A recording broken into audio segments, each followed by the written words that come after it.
Baik, di sini saya akan menjelaskan penyusun sel tumbuhan beserta fungsinya. Yang pertama, dinding sel. Dinding sel berfungsi sebagai rangka tambahan bagi sel tumbuhan agar bentuk sel tetap terjaga sebagai pelindung dan sebagai jalur transportasi. Di dinding sel terdapat lamela tengah, dinding primer, dan dinding sekunder. Yang kedua itu nukleus, berfungsi mengatur keseluruhan aktivitas sel dan menyimpan informasi genetik. Di nukleus terdapat membran inti, nukleoplasma, kromatin, dan nukleolus.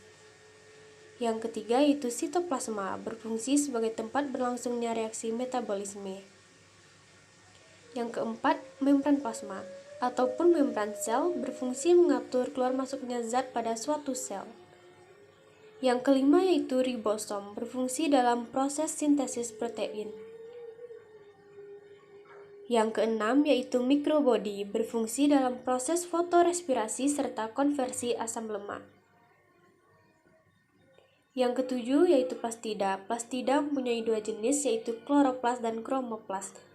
Di kloroplas yaitu berfungsi dalam proses fotosintesis, sedangkan di kromoplas berfungsi dalam mengumpulkan pigmen parotenoid warna jingga, merah, dan kuning, yang mana warna ini dihasilkan untuk buah, akar, kayu, atau bahkan daun.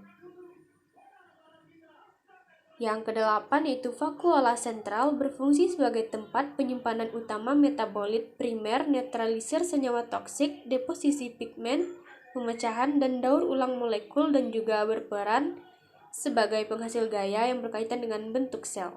Yang kesembilan yaitu mitokondria, berfungsi dalam proses respirasi sel. Yang kesepuluh yaitu retikulum endoplasma. Retikulum endoplasma terdapat dua jenis yaitu retikulum endoplasma kasar dan halus. Retikulum endoplasma kasar berfungsi dalam proses sintesis protein, sedangkan retikulum endoplasma halus berperan dalam sintesis lipid. Yang ke-11 yaitu badan Golgi atau aparatus Golgi, berfungsi sebagai pusat pemaketan yang menghasilkan suatu gelembung atau vesikel.